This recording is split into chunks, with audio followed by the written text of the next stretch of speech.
नमस्ते विद्यार्थी मित्रांनो, आज आपण VMN स्टडी ग्रुप मार्फत जी पहिली टेस्ट आपण घेतलेली आज 12 सप्टेंबर 2025 मध्ये ती टेस्ट घेतलेली ती जानेवारी महिन्याची घेतलेली. म्हणजे जानेवारी महिन्यामध्ये जे 31 दिवसामध्ये जे चालू घडामोडी झाल्या त्याच्यावरती टेस्ट आधारित होती. त्या टेस्टचं आज आपण काय बघणार आहे, विश्लेषण बघणार आहे. 100 प्रश्न असल्यामुळे आपण प्रत्येक क्वेश्चन काय डिस्कशन करणार नाही आहे. जास्तीत जास्त आपण डिस्कशन करण्याचा यामध्ये काय करणार आहे, प्रयत्न करणार आहे. ही जी आपली आजची टेस्ट झाली त्यामध्ये आपण या सिरीजचं नाव दिलेलं आहे ते पृथ्वी सिरीज दिलेली आहे. आपली जी इतर टेस्ट होतात त्यांची वेगळी सिरीज आहे आणि आपलं जे चालू घडामोडीची जी सिरीज आहे त्याचं नाव काय, पृथ्वी सिरीज असं नाव आहे. आता इथं पहिले प्रश्न आहे, ते प्रश्नांची सुरुवात बघू. पहिला प्रश्न काय, चीनने जगातील सर्वात वेगवान हायस्पीड ट्रेन जे आहे ट्रेन ते बनवलेलं आहे, लॉन्च केलेलं आहे. त्याचं नाव काय आहे, तर त्याचं उत्तर इथं बघा. इथं जर बघितलं तुम्ही, जर 4 ऑप्शन्स बघितला ABCD तर तुम्हाला दिसेल आपण जे ऑप्शन्स बरोबर असेल त्याला काय केलेलं आहे, त्याला थोडंसं बोल्ड केलं आहे. तर उत्तर काय, CR450 प्रोटोटाईप. हे चीननं बनवलेलं हायस्पीड ट्रेन आहे. ॲक्च्युली आता याचं नाव काय बघा, प्रोटोटाईप नाव आहे त्याचं, CR450 म्हटलं. 450 काय, हा त्याचा 450 इज द त्याचा वेग आहे. 450 किलोमीटर प्रति तास असा त्याचा वेग आहे, लक्षात ठेवा. मग हे 450 किलोमीटर प्रति तास हा त्याचा आता सध्याचा त्यांनी जे टेस्ट ड्राईव्ह घेतलेले त्याचं काय आहे, ते वेग आहे. आणि ॲक्च्युअलमध्ये पळणार किती आहे, ते साधारणपणे 400 किलोमीटर पर आवरनं काय असणार आहे, ते पळणार आहे. ताशी 400 किलोमीटर वेगाने ते पळणार आहे. पण त्याचा मॅक्झिमम स्पीड जो असणार आहे तो 450 किलोमीटर पर आवर असणार आहे. ही जगातील सर्वात वेगवान हायस्पीड ट्रेन आहे. आता ह्यामध्ये 2 गोष्टी आहेत. चीनकडे अजून एक ट्रेन आहे, त्याचा वेग जो आहे तो मॅक्सिमम स्पीड आहे तो 430 प्लस किलोमीटर, म्हणजे 431 किलोमीटर जे आहे 431 किलोमीटर पर्यंत जाते. पण त्या ट्रेनमध्ये आणि ह्या ट्रेनमध्ये फरक आहे. तर ती सुद्धा हाय स्पीड ट्रेन आहे, पण त्याला काय म्हणतो, तर ते मॅग्नेटिक फोर्सचा वापर करून आपण काय करतो, ट्रेन जी आहे ती ट्रेन पळवतो. ती ट्रेन जी आहे त्याचं नाव आहे मॅगलेव ट्रेन म्हणतो आपण, शांघाई मॅगलेव ट्रेन. ह्या ट्रेनचं नाव काय आहे, शांघाई मॅगलेव ट्रेन म्हणतो आपण, शांघाई मॅगलेव ट्रेन. ही ट्रेन जी आहे ॲक्च्युली याचा स्पीड जो आहे तो याच्यापेक्षा जास्त आहे. कारण हे जे आपण ॲक्च्युली पळवणार आहे याचा आत्ताचा सध्याचा 450 टेस्ट आहे स्पीड, आणि त्याची स्पीड जी आहे त्याच्यापेक्षा जास्त आहे. कारण ही पळणार आहे ती मॅक्झिमम 400 मध्ये पळणार आहे आणि याचं टेस्टमध्ये 450 दाखवण्यात आले. मग हाय स्पीड का म्हणतो, कारण हाय स्पीड का म्हटलेलं आहे, जगातील सर्वात हाय स्पीड का म्हटलेलं आहे, कारण हे जे आहे हे रुळावरून पळणार आहे. आणि ते जे आहे ही पळत असताना रुळावरून न पळताना ही जी शांघाई मॅगलेव ट्रेन जी आहे ती कशाचा वापर करते, मॅग्नेटिक फोर्सचा वापर करते. मॅग्नेटिक फोर्स म्हणजे काय, विद्युत चुंबकीय बलाचा वापर करून ही पळते. म्हणून ही जी आहे याचा स्पीड थोडासा जास्त आहे. पण जर परीक्षेला पडलं की चीनने जगातील सर्वात वेगवान हाय स्पीड ट्रेन कोणती लॉन्च केलेलं, तर त्याचं नाव काय असणार आहे, CR450 प्रोटोटाईप. नाव काय त्याचं, CR450 प्रोटोटाईप. दुसरा प्रश्न काय, केंद्रीय राखीव पोलीस दल CRPF central reserve police force आहे, त्याच्या नवीन महासंचालकाचं नाव काय.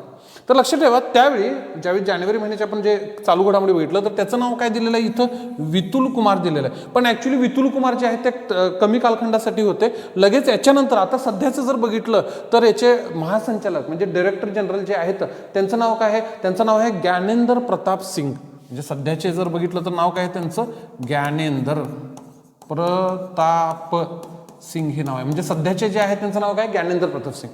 हा झाला दुसरा मुद्दा. म्हणजे जानेवारीमध्ये यांचे अपॉइंटमेंट पण नंतर झालेलं आहे, डिक्लेअर झाले ते जानेवारीमध्ये झाले. पण जानेवारी महिन्यात चालू घडामोडीत जर बघितलं तर नाव वितुल कुमार आहे. पण CRPFचे सध्याचे DG जे आहेत, DG म्हणजे महासंचालक, त्यांचं नाव काय आहे, ज्ञानेंद्र प्रताप सिंग आहे. तिसरा प्रश्न जो आहे, भारतातील पहिल्या काचेच्या पुलाचे उद्घाटन कुठं झाले, भारतातील पहिलं काचेचं पूल जे आहे ते कुठं आहे. ॲक्च्युली हे काचेचं पूल ही संकल्पना जो आहे तो चायनामध्ये किंवा तुम्ही त्या भागामध्ये गेला, चीन, साऊथ कोरिया त्या जपान या भागामध्ये काचेचे पूल जे आहे ते काचेचे पूल नावाचं एक संकल्पना आहे, ती आपण भारतामध्ये आणलेली आहे. भारतातील पहिल्या काचेच्या पुलाचे उद्घाटन कुठं झालेलं आहे, तर त्याचं उदाहरण आहे तमिळनाडूमध्ये कन्याकुमारी या ठिकाणी आहे. ठीक आहे. त्यानंतर पुढचा प्रश्न जो आहे तो कोणता आहे, संतोष ट्रॉफी राष्ट्रीय फुटबॉल स्पर्धा. पहिली गोष्ट लक्षात ठेवा, संतोष ट्रॉफी कशाशी संबंधित आहे, तर संतोष ट्रॉफी जी आहे ते संतोष ट्रॉफी आहे ती फुटबॉलशी संबंधित आहे. ठीक आहे. आता बस तुम्हाला परीक्षेला काय प्रश्न पडलं, तर संतोष ट्रॉफी राष्ट्रीय फुटबॉल स्पर्धा जी जानेवारी महिन्यामध्ये विजेतेपद मिळालं ते पश्चिम बंगालला मिळालं, हा एक प्रश्न झाला. दुसरा प्रश्न काय, संतोष ट्रॉफी कशाशी संबंधित आहे, तर संतोष ट्रॉफी कशाशी संबंधित आहे, फुटबॉलशी संबंधित आहे. आणि ही जी संतोष ट्रॉफी जी आहे याची सुरुवात कधी झाली, तर ऑल इंडिया फुटबॉल फेडरेशन जे आहे, ऑल इंडिया फुटबॉल फेडरेशन त्यांनी 1941ला हे संतोष ट्रॉफी नावाचा ही ट्रॉफी आणलेली आहे, फुटबॉलसाठी आणलेली आहे. आणि ह्या all India federation football federation मार्फत ही राष्ट्रीय फुटबॉल स्पर्धा घेतल्या जातात आणि त्याचं विजेतेपद पश्चिम बंगालला मिळालं. अजून एक प्रश्न, फुटबॉलशी संबंधित अजून एक ट्रॉफी जी आहे, खूप फेमस ट्रॉफी आहे, ती सुरू झाली, ती याच्यापेक्षा आधी सुरू झाली. त्याचं नाव काय आहे तर त्या फुटबॉल स्पर्धा जे म्हणतात त्याला आपण ड्युरँड चषक म्हणतो. ड्युरँड चषक. कोणता चषक? ड्युरँड चषक. हे ड्युरँड चषक जे आहे ते आपले जे संतोष ट्रॉफीच्या आधीपासून ह्या ड्युरँड स्पर्धा भरवल्या जातात. ड्युरँड नावाचा एक व्यक्ती होता, त्याने ही स्पर्धा त्याच्या नावावरून ही भरवली जाते. आणि ह्याची सुरुवात कधी झाली? याची सुरुवात जी आहे ते 1881 साली झाली आणि ह्याचे पहिले जे सामने झालेले ते शिमला या ठिकाणी झाले. ओव्हरऑल जर बघितला कोणताही फुटबॉलच्या संदर्भात जर प्रश्न पडला तर तुम्ही एक लक्षात ठेवणं गरजेचं आहे की यामध्ये नॉर्थ ईस्टर्न स्टेट असेल आणि सगळ्यात फेमस स्टेट जे आहे फुटबॉलच्या संदर्भात कोणतं आहे? पश्चिम बंगाल आहे. काय लक्षात ठेवायचं? फुटबॉलच्या संदर्भात काही प्रश्न पडलं तर पश्चिम बंगाल असणार आहे. संतोष ट्रॉफी कुणाला मिळालं? विजेतेपद कुणाला मिळालं? पश्चिम बंगाल. संतोष ट्रॉफी कशाशी संबंधित आहे? फुटबॉल. संतोष ट्रॉफी आहे ते कोण भरवतं? All India football federation. केव्हापासून भरवतं? 1941 पासून भरवतं. आणि त्याच्या आधीपासून पण एक फुटबॉल स्पर्धा आपल्या भारतात भरवली जाते, ती म्हणजे 1881 साली, ती सुद्धा फुटबॉलशी संबंधित आहे. ते म्हणजे कोणतं चषक आहे? ड्युरँड चषक जे आहे ते ड्युरँड चषक आहे. हे ड्युरँड चषक जे आहे ते पहिल्यांदा कुठं भरवण्यात आलं? शिमला या ठिकाणी भरवतात. ठिकाण कोणतं आहे? शिमला. शिमला हे आहे या ठिकाणी पहिल्यांदा भरवण्यात आलं. पुढचा प्रश्न कोणता आहे बघा. गुगलने नुकतेच एक नवीन प्रोसेसर चालू केलं आहे. ह्या प्रोसेसरचं नाव आहे की विलो नाव आहे. प्रोसेसरचं नाव काय? विलो. ते क्वांटम प्रोसेसर आहे आणि त्या प्रोसेसरचं नाव आहे विलो क्वांटम प्रोसेसर. म्हणजे पहिले 5 प्रश्न आहेत, हे पहिले 5 प्रश्नांबद्दल चर्चा केलेली आहे. हे पहिले 5 प्रश्न बघताना तुम्ही दुसरा प्रश्न बघितला आणि एक लक्षात घ्या, ज्यावेळी प्रश्न आपण अनालिसिस करत असतो, सीआरपीएफचे डीजी कोण होते? वितुल कुमार. आत्ताचे सध्याचे डीजी कोण आहेत? ज्ञानेंद्र प्रताप सिंग आहेत. पण रश्मी शुक्ला कोण आहेत ते तुम्ही काय करायचं? तुमचा घरचा अभ्यास असणार. रश्मी शुक्ला सध्या काय आहेत? संजय अरोरा कोण आहेत हे तुम्ही काय करायचं आहे? नंतर अभ्यासामध्ये बघायचं आहे. त्यानंतर पुढचे 5 प्रश्न जे आहेत ते आपण पीपीटीमध्ये येत आहे. वन नेशन वन सबस्क्रिप्शन म्हणून हा प्रकार आहे. कशाशी?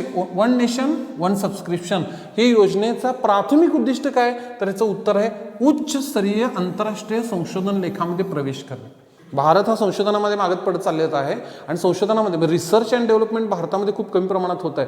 म्हणून भारताने एक नवीन हे एक योजना आणलेली आहे आणि याचं प्राथमिक उद्दिष्ट जे आहे ते एकदम हाय लेवलचं जे उच्चस्तरीय संशोधन असतं त्या संशोधन चे लेख बनवायचे आणि उच्चस्तरीय आंतरराष्ट्रीय संशोधन लेखामध्ये प्रवेश करणं हा वन नेशन वन सबस्क्रिप्शनचा काय उद्दिष्ट असणार. पुढचा प्रश्न 7 क्रमांकाचा. जगातील पहिले ऊर्जा साक्षर शहर. आता ऊर्जा साक्षर शहर म्हणजे हा एक संकल्पना काय आहे ते बघू आपण.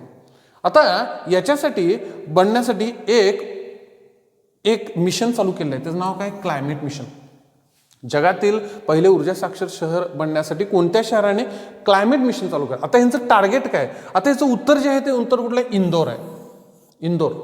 आपण इंदोर कशासाठी फेमस आहे? इंदोर जे आहे ते मध्य प्रदेशमधील एक शहर आहे. स्वच्छ शहर आहे, लक्षात ठेवा. इंदोर फर्स्ट फेमस आहे तर स्वच्छ शहर आहे.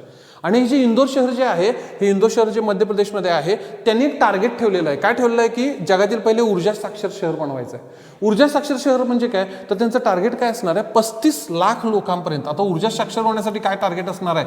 35 लाख जे लोकसंख्या आहे, म्हणजे इंदोर शहरात जी लोकसंख्या आहे त्यातली 35 लाख जी लोकसंख्या आहे त्या 35 लाख लोकसंख्येला काय करायचं आहे? आपण ऊर्जा साक्षर करायचं, म्हणजे ऊर्जेचं महत्त्व पटवून द्यायचं आहे. मग त्यामध्ये काय असणार? सोलार एनर्जीचा वापर कसा करायचा, असे अनेक विषय असणार आहेत. ते विषय जे आहेत ते राबवण्यात येणार आहेत आणि 35 लाख लोकसंख्येला काय करायचं? आपण साक्षर करायचं टार्गेट ठेवलं आहे. आणि याच्यासाठी आपण एक मिशन चालू केलेलं आहे त्या इंदोर शहरासाठी. ते म्हणजे कोणतं मिशन आहे? Climate mission. यात 3 प्रश्न फॉर्म होतात. फर्स्ट, जगातील पहिले ऊर्जा साक्षर शहर बनायचं आहे, हे टार्गेट कुणी ठेवलेलं आहे? इंदोरनं ठेवलेलं आहे. त्या मिशनचं नाव काय आहे? क्लायमेट मिशन आहे. मिशनचं नाव काय आहे? क्लायमेट मिशन आहे. त्यानंतर पुढचा जो प्रश्न आहे, जानेवारी 2025 मध्ये कोणत्या देशाने नवीन पर्यटन कर लावला? पर्यटन कर, त्याला काय म्हणतो? टुरिझम टॅक्स म्हणतो. हे टुरिझम टॅक्स कुणी लावलेला आहे? याचं उत्तर आहे रशिया. जे जे लोक फिरायला जातील त्यांच्यासाठी काय टुरिझम टॅक्स जे आहे ते टुरिझम टॅक्स लावण्यात येणार आहे. जानेवारी 2025 मध्ये कोणत्या देशाने फाशीची शिक्षा रद्द केली? हा पुढचा प्रश्न आहे. याचं उत्तर आहे झिम्बाब्वे. म्हणजे टुरिझम टॅक्सचा प्रश्न आला तर रशिया आहे. त्यानंतर फाशी शिक्षा कुणी रद्द केली आहे? तर झिम्बाब्वे आहे. त्यानंतर पुढचं जे आहे ते गोवर्धन पोर्टल. गोवर्धन पोर्टलचे प्राथमिक उद्दिष्ट काय आहे? तर बायोगॅस प्लॅन्टसाठी सेटअप जे आहे ते सेटअप प्रक्रिया सुलभ करणे. आता हे गोवर्धन म्हणजे काय आहे? तर गोवर्धनचा अर्थ काय होतो किंवा गोवर्धनचं फुल फॉर्म काय आहे? गॅल्वनायझिंग ऑर्गॅनिक बायो ॲग्रो रिसोर्सेस असं म्हणतात त्याला. काय म्हणतात? तर हे बघा गोवर्धन जे आहे ते गोवर्धनचं फुल फॉर्म काय? हे तर आता लिहिताना आपण काय लिहिलं आहे? हे मराठीमध्ये इथं गोवर्धन लिहिलेलं आहे, पण हे गोवर्धनचं स्पेलिंग काय आहे? गोवर्धन.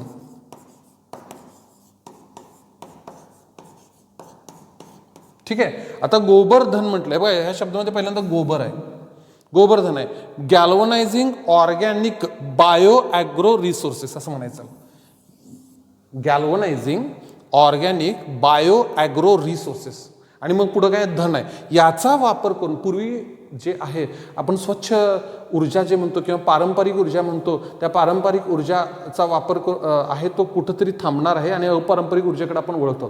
पूर्वी काय करायचं, हे कॅटल डंग जे असायचं किंवा हे गाई म्हशी आहे ते गाई म्हशींचं जे गोबर असायचं त्याच्यापासून काय करायचे आपण वेगवेगळे प्लांट्स आहेत ते प्लांट्स बनवून काय करायचे घराच्या बाहेर किंवा गोठ्याच्या बाहेर ठेवायचे आणि त्याच्यापासून आपण गॅसचा काय करायचो सेटअप तयार करायचो.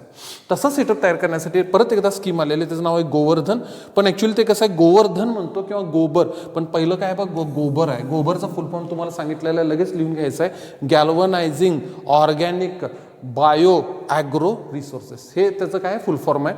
हे जे आहे ते सेटअप कशा संदर्भात आहे तर अर्थातच गोबरवरून लक्षात येईल तुम्हाला बायोगॅसच्या संदर्भात आहे. बायोगॅसमध्ये मिथेन किती % असतं, बायोगॅसमध्ये काय काय असतं त्याचा तुम्ही काय करायचं घरी अभ्यास जो आहे तो अभ्यास करायचा आहे. तो देखील तुमच्या सायन्समधला प्रश्न होऊ शकतो.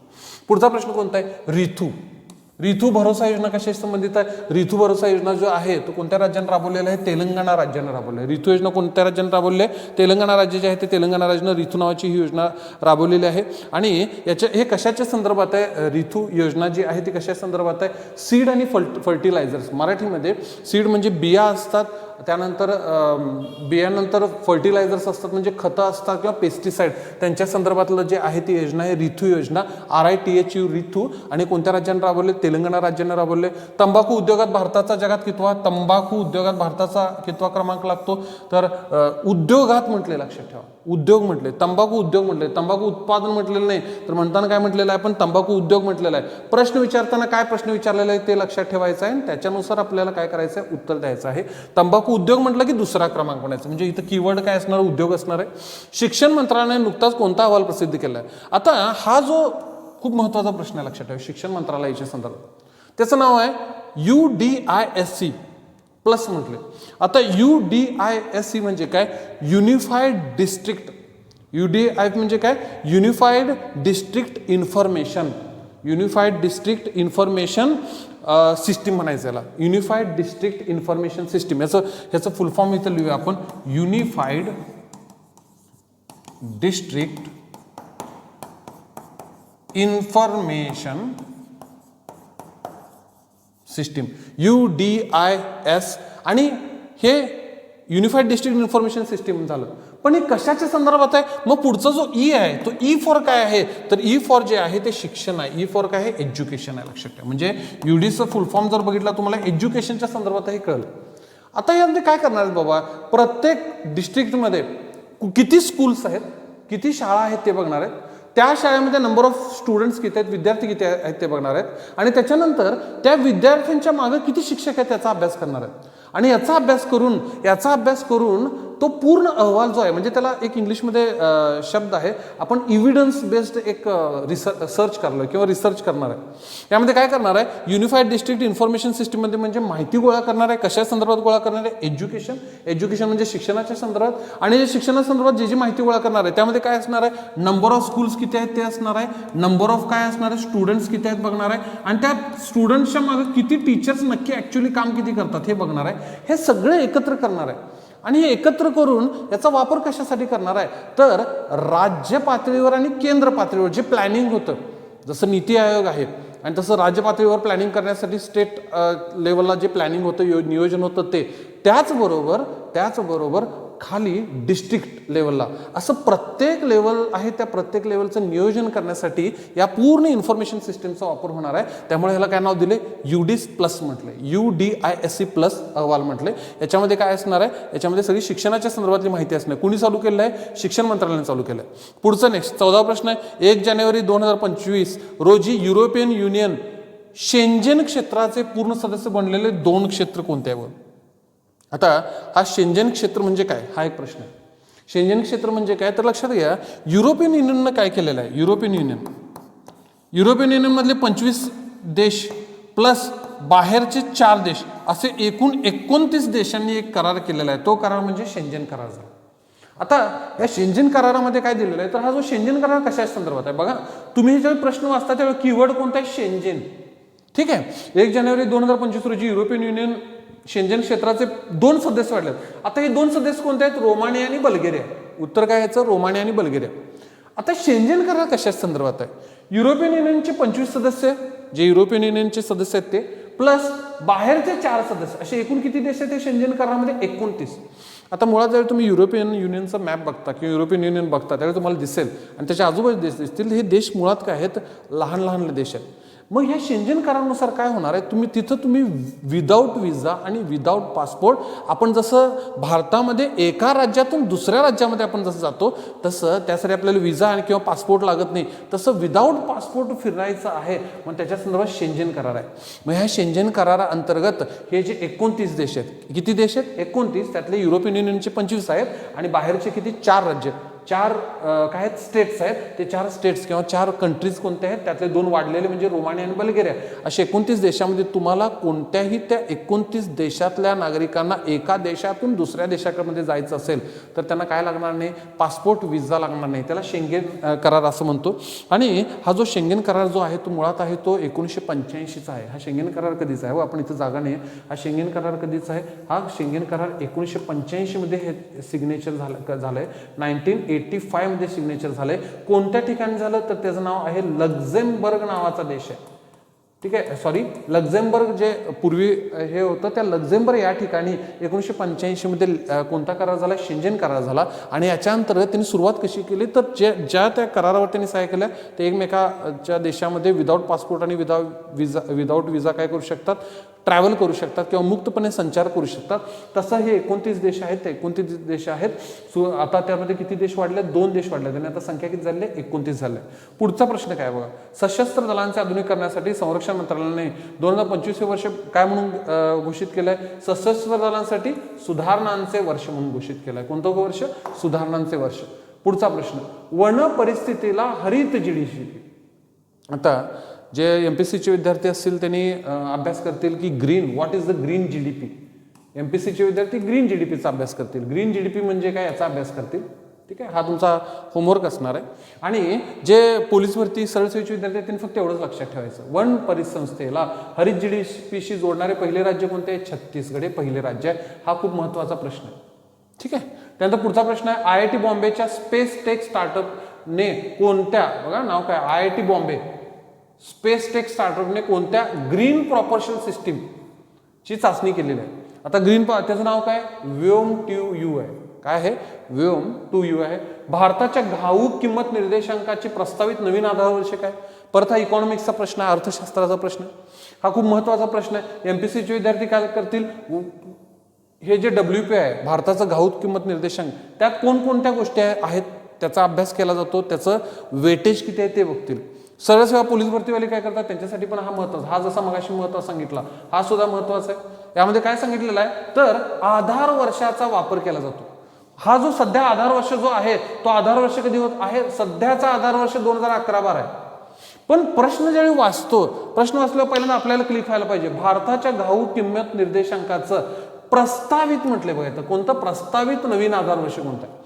आता सध्या 2011-12 आहे, पण प्रश्नामध्ये प्रस्तावित विचारल्यामुळं आता सध्या इथून पुढं म्हणजे प्रस्तावित जे आहे ते किती असणार आहे? 2022-23 असणार आहे. जाणीवपूर्वक हा प्रश्न विचार करून टाकलेला आहे. MPSCच्या विद्यार्थ्यांनी what is the wholesale price index, मराठीमध्ये घाऊक किंमत निर्देशांक म्हणजे काय, त्याला किती वेटेज आहे कशाला ते बघायचं आहे. सध्या घाऊक किंमत निर्देशांकाचा आधारभूत वर्ष किती आहे? 11-12 आहे, पण प्रस्तावित किती आहे? 22-23 आहे. म्हणजे ह्याच्यामध्ये 2 प्रश्न फॉर्म होऊ शकतात. सध्याचं बघितलं तर 11-12 आहे आणि हे लागू किती होणार आहे तर इथून पुढे किती होणार आहे? इथून पुढे होणार आहे 2022-23. प्रस्तावित शब्द का वापरलाय? कारण आपण जानेवारी जे आहे ते जानेवारीच्या संदर्भात हे होतं म्हणून प्रस्तावित म्हटलंय. मग हा जुना जो असणार आहे 11-12 होणार आणि आता इथून प्रस्तावित पुढचा जो असणार आहे तो किती असणार? 2022-23 असणार आहे. भारतातील पहिली कोस्टलाईन वेडर्स पक्षी गणना कोणत्या ठिकाणी झाली? सोपं उत्तर आहे, याचं उत्तर आहे सागरी राष्ट्रीय उद्यान. ठीक आहे, आता थोडंफार जरी लॉजिकनं हा प्रश्न सोडवला तरी पण सुटू शकतो, काही विशेष नाही आहे. ठीक आहे, आणि हे कधीपासून कधीपर्यंत झालं आणि कशाच्या संदर्भात आहे हा एक प्रश्न आहे. तर कधीपासून कधी झाला आहे? जानेवारी महिन्यामध्ये झालेला आहे. हा एन्व्हायरमेंटच्या संदर्भातला महत्त्वाचा प्रश्न आहे. ठीक आहे, काय? भारतातील पहिली कोस्टलाईन वेडर्स पक्षी गणना ही कुठं झाली आहे? सागर राष्ट्रीय उद्यान जे जामनगरमध्ये अजून एक तुमचं बीट तयार झालं. सागर राष्ट्रीय उद्यान कुठं आहे म्हटलं तुम्ही जामनगर कुठं आहे म्हटलं तर काय सांगू शकता, गुजरातमध्ये. हा सुद्धा एक महत्त्वाचा प्रश्न आहे. नेक्स्ट, 31वी राष्ट्रीय बाल विज्ञान काँग्रेस कुठं झालेलं आहे? बाल विज्ञान काँग्रेस जे आहे ते भोपाळ इथं झालेलं आहे. 31वी राष्ट्रीय बाल विज्ञान काँग्रेस कुठं झालेलं आहे? भोपाळ इथे भोपाळ झालेलं आहे. पुढं, महिलांना मोफत बस प्रवास, ठीक आहे, महिलांना मोफत बस प्रवास कुणी दिलेला आहे? आपल्या या भागातल्या सगळ्या लोकांना माहित आहे. तर ते दिलेलं आहे कर्नाटक राज्यानं, आणि ते जे आहे त्याचं नाव काय आहे? शक्ती योजना आहे. पुढचा प्रश्न आहे, बेरोजगार पदवीधर आणि पदवीधारकांना आर्थिक मदत देण्यासाठी कर्नाटक राज्यानं एक निधी उभारलेला आहे. तो निधी म्हणजे कोणता? युवा निधी. कुणासाठी आहे ते? कर्नाटक राज्य आहे ते कर्नाटक राज्यानं सुरू केलं. युवा निधी म्हटलं जातं. कुणासाठी आहे तो? बेरोजगार लोकांसाठी, पदवीधर आणि पदविकाधारकांसाठी उभारलेला आहे. पुढचा प्रश्न आहे, मीरा भाईंदर महानगरपालिकेच्या संदर्भातला आहे. ठीक आहे, त्यांनी कोणती योजना सुरू केली आहे महिलांसाठी? फराळ सखी योजना चालू केली. मीरा भाईंदर महानगरपालिका ने महिला उद्योजकांसाठी कोणती योजना सुरू केली आहे? फराळ सखी योजना. अर्थ मंत्रालयाने सुधारित कोणते ई लिलाव पोर्टल सुरू केलेलं आहे? ई लिलाव पोर्टल बघा, ई लिलाव पोर्टल जे आहे ते सुधारित ई लिलाव पोर्टल जे आहे ते कोणतं आहे? तर त्याचं नाव काय आहे? त्याचं नाव आहे बँक नेट आहे. लक्षात ठेवा, इथे बोल्डमध्ये लिहिले. म्हणजे हा जर पेज बघितला, या पेजवरचे हे जर प्रश्न जर घेतले तर आपण यामध्ये तुम्हाला सगळ्यात महत्त्वाचं आहे ते महत्त्वाचा प्रश्न म्हणजे कोणता असणार आहे? हा फराळ सखी. लक्षात ठेवा, हे कुणी चालू केलेलं आहे आपल्या महाराष्ट्रामध्ये? तर मीरा भाईंदर महानगरपालिकेने चालू केलेलं आहे. सरळ सेवेसाठी महाराष्ट्राची जी तयारी करतात, महाराष्ट्राच्या कंबाईनच्या एक्झामची, त्यांनी लक्षात ठेवा, मीरा भाईंदर महानगरपालिका कोणती योजना आहे? फराळ सखी योजना आहे. महिलांना मोफत बस प्रवास हे माहित आहे, कर्नाटकमध्ये आहे हे देखील माहित आहे, पण का? तर त्याचं नाव काय आहे? तर त्याचं नाव जे आहे ते नाव काय आहे? शक्ती योजना आहे. कोणती योजना आहे? शक्ती योजना. कर्नाटकचे या पेजवर 2 प्रश्न आहेत. शेवटचा प्रश्न या पानावरचा आहे तो, कैद्यांना शिक्षित करण्यासाठी कोणत्या सिख्यादात कैद्यांना शिकवायचं आहे? लक्षात ठेवा. आणि हे राज्य कोणतं आहे? पंजाब. कैद्यांना शिक्षित करण्यासाठी कोणत्या राज्य सरकारने सिख्यादात ही हा योजना सुरू केली आहे? तर ते नाव काय आहे? पंजाब राज्य आहे. पुढचा प्रश्न बघूया, भारतीय सैन्याने नो युअर आर्मी फेअर 2025. आता नो म्हणजे काय? हे नो म्हणजे आपला एनओ नो नाही आहे, हे नो म्हणजे KNOW नो आहे. नो म्हणजे काय? माहिती करून घेणे. आपल्या इंडियन आर्मी आहे त्याची माहिती करून घेण्यासाठी ही एक फेअर जी आहे, फेअर म्हणजे एक आपण काय म्हणूया, सगळ्या लोकांना एकत्र बोलू जातात त्याला फेअर म्हणतो आपण. ते नो युअर आर्मी फेअर जे आहे ते कोणत्या ठिकाणी राबवण्यात आलं? हैदराबाद या ठिकाणी राबवण्यात आलं. पुढचं, प्रवासी भारतीय दिवस अधिवेशन 2025. प्रवासी भारतीय दिवस, गांधीजी ज्यावेळी भारतामध्ये आले त्याला आपण प्रवासी भारतीय दिवस म्हणतो. 9 जानेवारी हा दिवस जो आहे तो प्रवासी भारतीय दिवस म्हणून साजरा केला जातो. 1915 मध्ये गांधीजी भारतामध्ये आले म्हणून त्याला प्रवासी भारतीय दिवस म्हणतो. आता त्याचं यजमान शहर यावर्षी 2025चं कोण आहे? तर भुवनेश्वर आहे. शहीद माधो सिंग हात खर्चा योजना. आता हात खर्च योजना कोण आहे आणि हा माधो सिंग नावाचे कोण आहेत? आता माधो सिंग म्हणजे काय? तर माधव सिंग बरोहा नावाचे एक व्यक्ती होते आणि ही योजना जी आहे ती ओडिशाची. शहीद माधो सिंग हात खर्च योजना ओडिशाची. माधव सिंग बरिहा नावाचे एक आदिवासी एक नेते होते आणि त्यांनी काय केलेलं आहे? त्यांनी ब्रिटिशांच्या विरोधात लढा उभा केलेला आणि म्हणून त्यांच्या नावानं आहे. आता 2 गोष्टी होतील यामध्ये. काय होणार? पहिल्याचं उद्दिष्ट काय आहे? तर लोकांचं उत्पन्न वाढवले. हात खर्चा नाव काय बघा, हात खर्चा. ठीक आहे, ही योजना एक उत्पन्न वाढवायचं आहे. आणि दुसरं म्हणजे काय? हे माधव सिंग जे होते त्यांना काय करायचं? आपल्याला श्रद्धांजली द्यायची. या दोन्ही उद्दिष्टानं ओडिशा सरकारनं शहीद माधव सिंग हात खर्चा म्हणजे आपण नाही का हातामध्ये थोडेफार पैसे ठेवतो असं. आता ऍक्च्युली ह्यामध्ये स्कीम कसं आहे लक्षात ठेवा. जे विद्यार्थी 9th ला ऍडमिशन घेतात किंवा 11th ऍडमिशन घेतात त्यांना 5,000 रुपये दिले जाणार आहेत. ह्यामध्ये 5,000 rupees for the student who has taken admission in the 9th class and the 11th standard. 9वी साठी किंवा 11वी साठी जे ऍडमिशन घेतात त्यांना 5,000 रुपये जे आहे ते 5,000 दिले जाणार आहेत. फक्त तुम्ही लक्षात घ्या.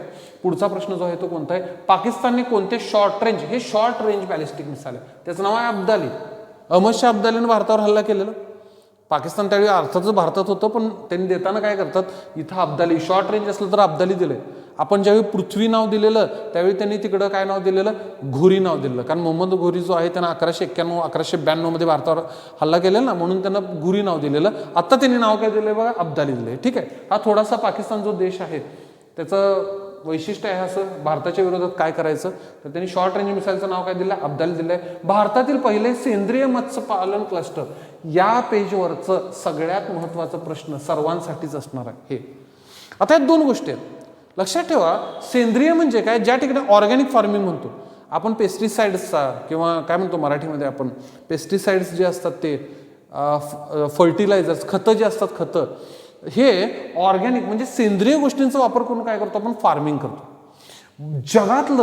जगातलं पहिलं सेंद्रिय राज्य म्हटलं तर हे सिक्कीम आहे. जगामध्ये असं एक राज्य आहे वर्ल्ड फर्स्ट आपण काय म्हणतो स्टेट म्हणतो. जगातलं पहिलं राज्य जे आहे ते सेंद्रिय राज्य, जगातलं पहिलं सेंद्रिय राज्य भारतातलं नाही तर हे जगातील आहे. लक्षात ठेवा पूर्ण जगातील सेंद्रिय पहिलं राज्य कोणतं आहे? सिक्कीम आहे. आणि हा दर्जा सेंद्रिय राज्याचा दर्जा यांना कधी मिळालाय? 2016ला मिळाला. त्यांनी कोणत्याही परिस्थितीमध्ये खूप मोठ्या प्रमाणात कीटकनाशकांचा वापर करत नाहीत. त्यांनी खूप मोठ्या प्रमाणात खतांचा कधीच वापर करत नाहीत. मग हे जगातलं पहिलं सेंद्रिय राज्य म्हणजे कोणतं आहे? तर जगातलं पहिलं सेंद्रिय राज्य म्हणजे कोणतं आहे? सिक्कीम आहे. अर्थातच या राज्यानं एक नवीन योजना आणलेली आहे आणि त्या योजनेचं नाव काय? मत्स्यपालनाच्या संदर्भात. आणि मत्स्यपालन करताना सुद्धा त्यांनी काय करणार आहेत? जास्तीत जास्त ऑर्गॅनिक फार्मिंग करणार आहेत आणि सेंद्रिय गोष्टींचा वापर करणार आहेत. म्हणून भारतातील पहिले सेंद्रिय मत्स्यपालन क्लस्टर कोणत्या राज्यात सुरू करण्यात आले? सिक्कीम. अर्थातच सिक्कीम असणार. याचं कारण माहित आहे 2016 मध्ये जगातलं पहिलं सेंद्रिय राज्य जे आहे ते कोणतं आहे? सिक्कीम आहे. या पूर्ण ह्या 5 प्रश्नांमधला सगळ्यात महत्त्वाचा हा एक प्रश्न आहे. नो युअर आर्मी जे आहे ते हैदराबादमध्ये होतं. प्रवासी भारतीय दिवस अधिवेशन जे आहे ठीक आहे हे कधी कुठे राबवण्यात आलं? भुवनेश्वर जे आहे ते भुवनेश्वरमध्ये राबवण्यात आलं. नेक्स्ट PM यशस्वी योजना. आता हे यशस्वी म्हणजे काय? तर यशस्वीचं फुल फॉर्म यंग. तुम्ही काय करायचं आहे? पहिल्यांदा young achievers scholarship award scheme म्हणतो आपण. Young achievers scholarship award scheme आहे. आणि पुढे VI म्हणजे काय? For the vibrant India. ठीक आहे. VIचा अर्थ काय होतो? Vibrant India. मग हे यंग अचिव्हर्स स्कॉलरशिप स्कीम जे आहे young achievers scholarship award scheme जे आहे ते राज्य कोणत्या मंत्रालयाने चालू केलं आहे? सामाजिक न्याय आणि अधिकारिता मंत्रालय जे आहे त्यानं चालू केलं आहे. आणि कुणासाठी केलेला आहे हा एक प्रश्न आहे. हा सगळ्यात महत्त्वाचा कंबाईनवाल्यांसाठीचा प्रश्न आहे. हाच प्रश्न पुढे अनेकदा येणार आहे.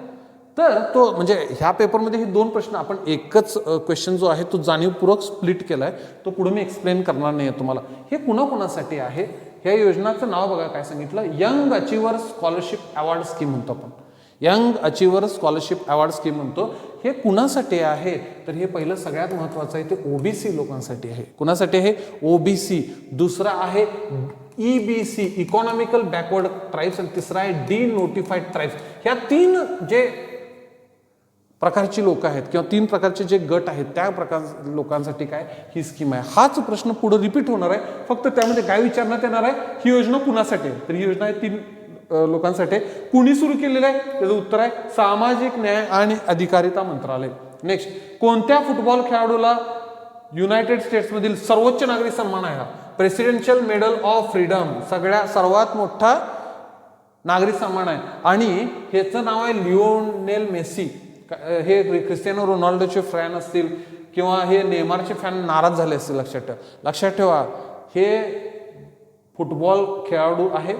हा पहिला पुरुष फुटबॉल खेळाडू आहे ज्याला हे मिळालेलं आहे आणि दुसरा फुटबॉल खेळाडू आहे. पहिल्यांदा एकदा मिळालेला एका फुटबॉल खेळाडूला महिला फुटबॉल खेळाडू तर तिला हा अवॉर्ड मिळालेला. हा सर्वोच्च नागरी सन्मान आहे. जसं भारतामध्ये नागरी सन्मान सर्वोच्च नागरी सन्मान जसं भारतामधले आहे तसं सर्वोच्च भारतीय नागरी सन्मान मिळवणारा दुसरा फुटबॉलपटू आणि पहिला पुरुष फुटबॉलपटू आहे. फरक समजून घ्या. जर परीक्षेला विचारलं पहिला पुरुष फुटबॉलपटू कोण तर याचं नाव आहे आणि पहिलं फुटबॉलपटू हा नाही हा दुसरा फुटबॉलपटू आहे. कारण पहिली जे फुटबॉल एक महिला होती तिला हा देण्यात आलेला. पण सध्या जर विचार करा कोणत्या फुटबॉल खेळाडूला मिळालाय हा हायेस्ट सन्मान? तो लिओनेल मेसी. कोणत्या देशाचा आहे? अर्जेंटिना. हे खूप महत्त्वाचा प्रश्न आहे. लक्षात ठेवा. रिअल टाइम पोलीस माहिती शेअरिंगसाठी सरकारचं रिअल टाइम पोलीस भरतीच्या विद्यार्थ्यांसाठी रिअल टाइम पोलीस माहिती शेअरिंगसाठी कोणतं आहे? भारत पोल जे आहे ते भारत पोल आपण चालू केलं आहे. जानेवारी 2025 मध्ये कोणता देश अधिकृतपणे ब्रिक्स मध्ये पूर्ण सदस्य म्हणून सामील करण्यात आला? याचं आहे इंडोनेशिया. हा एक पुढचा महत्त्वाचा प्रश्न आहे डबल स्टार सगळ्यांसाठी. आता पहिल्यांदा हे ब्रिक काय आहे? ब्रिक्स काय आहे? ब्रिक्स म्हणजे काय बघू आपण. तर ब्रिक्सचा अर्थ काय? फुल फॉर्म काय? Brazil, Russia, India, China, south Africa. बघा मी काय सांगतो. ब्रिक्सचा फुल फॉर्म सांगतोय पहिल्यांदा. Brazil, Russia, India, China. India, China आणि नंतर त्यामध्ये साऊथ आफ्रिका आला. लक्षात घ्या वाढलाय. आता इथं काय लक्षात घ्या. आता हे ट्रम्प साहेबांनी आपल्यासमोर खूप मोठं प्रॉब्लेम्स उपस्थित केलं. मग हे G7 सारख्या ज्या संघटना होत्या, G20 सारख्या ज्या संघटना आहेत, त्याच्यासाठी आपण जे दक्षिणेतले जे देश आहेत त्यांनी एकत्र येऊन काहीतरी करायला पाहिजे असा एक विचार होता. 2009 मध्ये रशियामध्ये एक समिट झालं. 2009 मध्ये पहिलं एक समिट म्हणजे बैठक झाली. कुठं झाली 2009 मध्ये? 2009 मध्ये रशियामध्ये पहिली बैठक झाली. हा प्रश्न महत्त्वाचा काय म्हटलंय मी, कारण आता सध्या भारतावर जे 50% टॅरिफ लावलेलं आहे त्या टॅरिफच्या विरोधात आपण काय करू शकतो, तर या देशांचीच मदत घेणार आहे आपण. कारण आपलं जवळजवळ आपलं एक्सपोर्ट जे आहे, निर्यात जे आहे ते अफेक्ट होणार आहे ट्रम्प यांच्यामुळं. मग आपण काय केलं हे बघा, पहिल्यांदा आता ब्रिक काय आहे ते बघू. ब्रिकचा फुल फॉर्म सांगितला, ब्राझील, रशिया, इंडिया, चायना आणि साऊथ आफ्रिका. 2009 मध्ये रशियामध्ये पहिल्यांदा एक समिट किंवा बैठक झाली 2009 मध्ये. त्यावेळी हे 4 देश आहेत ते 4 देश एकत्र आले आणि 2010 मध्ये एक नवीन देश त्यामध्ये वाढला. तो म्हणजे कोणता आहे, तर तो म्हणजे आता पुढचा वाढला तो कोणता, साऊथ आफ्रिका. मग याचं 2010च्या पुढं नाव काय झालं, याचं 2010च्या पुढे नाव ब्रिक्स झालं. सुरुवातीला ते काय होते, 4च सदस्य होते आणि इथून पुढे मग सदस्यांची संख्या वाढत वाढत गेली आणि आता सध्या नवीन देश आलाय हा इंडोनेशिया. हा कितवा देश आहे, हा 10वा देश आहे. हा कितवा देश आहे, 10वा देश आहे. मग तुम्ही 2 गोष्टी करायच्या, त्यामध्ये कोण कोण आहे, इराण आहे, इजिप्त आहे, इथिओपिया आहे, UAE आहे. ठीक आहे, हे बघा इथं नावातच 5 देश आहेत, 1 2 3 4 5, Brazil, Russia, India, China, south Africa. हे सोडून अजून 5 आहेत. 10वा देश म्हणजे कोणता आहे, इंडोनेशिया. मग उरलेले कोण आहे, राहिलेले कोण आहेत, इराण आहे, इजिप्त आहे, इथिओपिया आहे आणि UAE. एवढे देश जे आहेत तेवढे असे एकूण 10 देश आहेत. 10 देश आता सध्या ब्रिक्समध्ये आले आहेत, पण ब्रिक्सचं नाव त्यांनी बदललेलं नाही. सुरुवातीला ब्रिक होतं. साऊथ आफ्रिका 2010 मध्ये आली, 2009ला याचं फॉर्म झालं. 2009ला फॉर्म झाल्यानंतर त्याचं नाव ब्रिक होतं. साऊथ आफ्रिका आल्यानंतर त्याचं ब्रिक्स केलं. आता या ब्रिक्सची संख्या किती झाली, 10 पर्यंत वाढलेली आहे आता. पण नावामध्ये तुम्हाला किती दिसतील, 5 नावं जे आहेत ते 5 नावं दिसतील. पाठ करायचं, विसरायचं नाही. नेक्स्ट, मुख्यमंत्री मैया सन्मान योजना कुणी चालू केलेली आहे, झारखंड आहे ते झारखंडनं चालू केलेली आहे. आणि ह्या मैया सन्मान योजना जी आपण म्हणतो झारखंडनं चालू केलेली मैया सन्मान योजना, याच्या अंतर्गत काय करण्यात येणार आहे, तर याच्या अंतर्गत अंत्योदय एकदम गरीबातले गरीब ज्या मैया असणार आहेत त्या मैयांना 1000 रुपये म्हणजे वार्षिक 12,000 रुपये देण्यात येणार आहेत. 1000 रुपये वार्षिक जे आहे ते वार्षिक किती, 12,000 रुपये देण्यात येणार आहेत. कोणत्या मुख्यमंत्री मैया सन्मान योजना कोणी चालू केल्या आहे, झारखंड राज्यानं. या 5 प्रश्नातला सगळ्यात महत्त्वाचा प्रश्न जो आहे सरळ सेवा पोलीस भरतीसाठी हा आहे. ठीक आहे, अर्जेंटिनाचं लिओनेल मेसी त्याला युनायटेड स्टेट्स म्हणजे अमेरिकेचं सर्वोच्च सन्मान मिळाला. आणि या पानावरचा दुसरा महत्त्वाचा प्रश्न आहे तो काय, तर ब्रिक्समध्ये नवीन देश कोणता आला, इंडोनेशिया. पुढे अजून एक प्रश्न तयार होऊ शकतो, कितवा देश आहे, 10वा. ब्रिक्समध्ये कोणकोणते देश आहेत, ब्रिक्स नावावरून हे ओळखायचं, हे 5 देश. हे सोडून 10वा इंडोनेशिया आणि राहिलेले 4 देश त्याची मागाशी मी डिस्कशन जे आहे ते डिस्कशन करताना नावं सांगितलेलं आहे. हे झालं, हे 35 पर्यंत आलो. पुढचं जे आहे ते बघा, कोणत्या राज्य सरकारने अवकाळी पाऊस जो असतो त्याला नैसर्गिक आपत्ती म्हणून घोषित केलेला आहे, ओडिशा राज्य आहे. नवीन अंतराळ सचिव आणि भारतीय अंतराळ संशोधन संस्था जी आहे इस्रो, त्या इस्रोचे नवीन जे काय झाले अध्यक्ष झाले ते कोण आहेत, व्ही नारायण आहेत. हे पोलीस भरतीसाठी सरळ सेवेसाठी हे महत्वाचं आहे. वन्यजीव गुन्ह्यांना आळा घालण्यासाठी कोणत्या राज्य सरकारने गरुडाक्षी ऑनलाईन FIR स्कीम प्रणाली आहे, लक्षात घ्या. म्हणजे FIR रजिस्टर होणार आहे कशा संदर्भात, वन्यजीवांच्या संदर्भात एखादी गोष्ट घडली, एखादा गुन्हा घडला तर त्या संदर्भात डायरेक्ट गरुडाक्षी नाव आहे, ऑनलाईन FIR होणार आहे. कुणी चालू केलेलं आहे, कर्नाटक राज्यानं. सिंधू खोऱ्यातील लिपी, हे बघा हे खूप महत्वाचं आहे, 1 दशलक्ष डॉलरचं बक्षीस जाहीर केलेलं आहे. कुणी जाहीर केलं आहे, तामिळनाडून जाहीर केलं.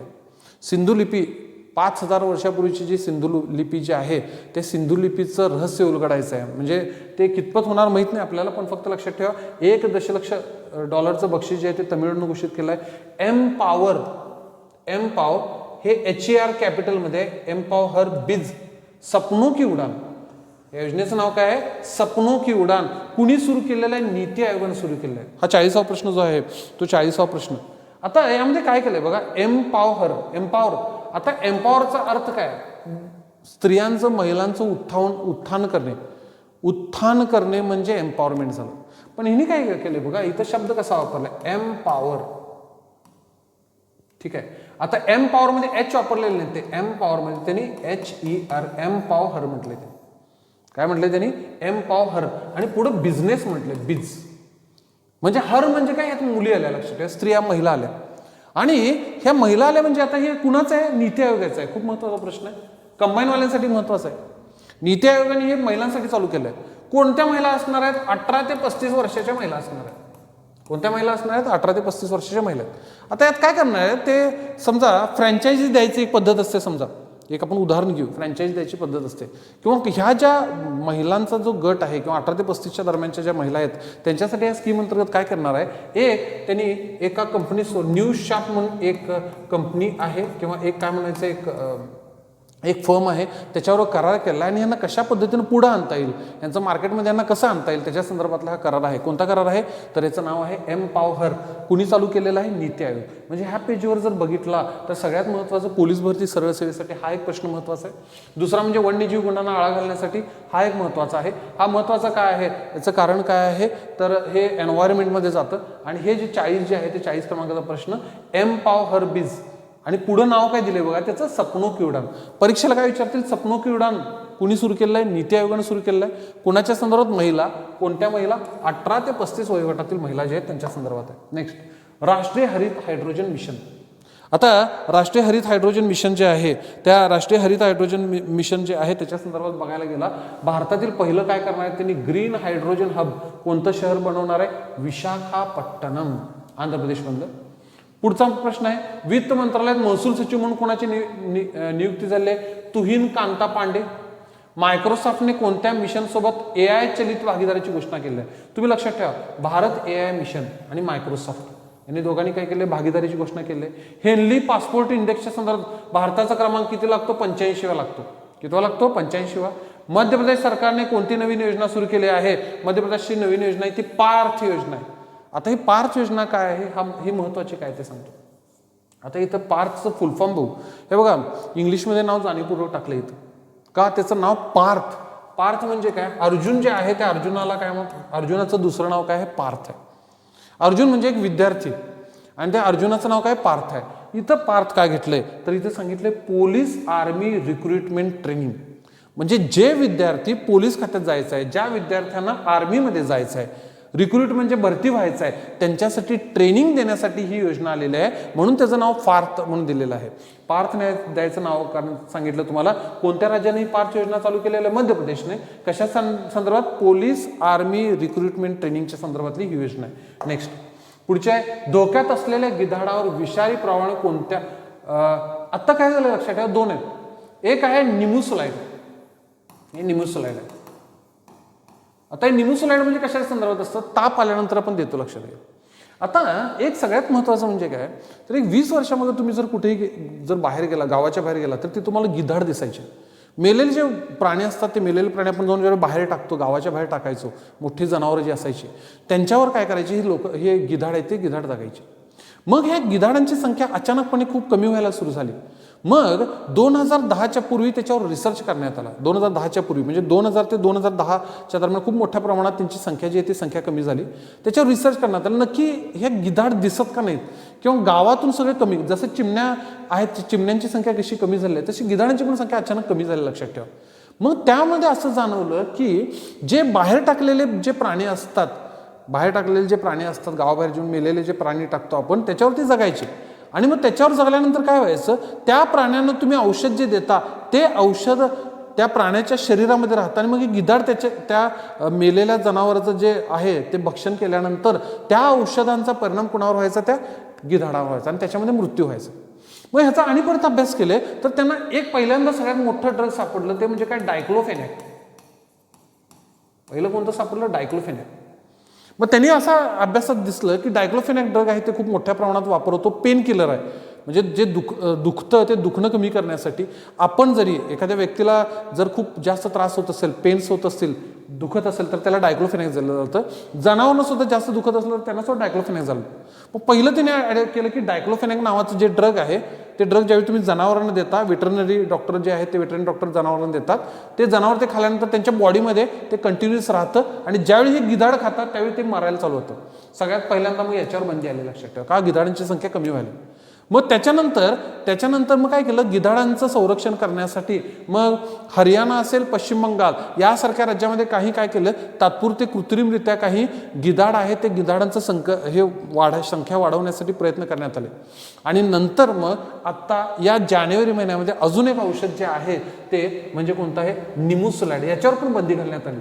ठीक आहे. आता हे औषधावर बंदी आली म्हणजे काय, तर ॲक्च्युली हे औषधावर बंदी म्हणजे पूर्ण 100% बंद होणार नाही आहे.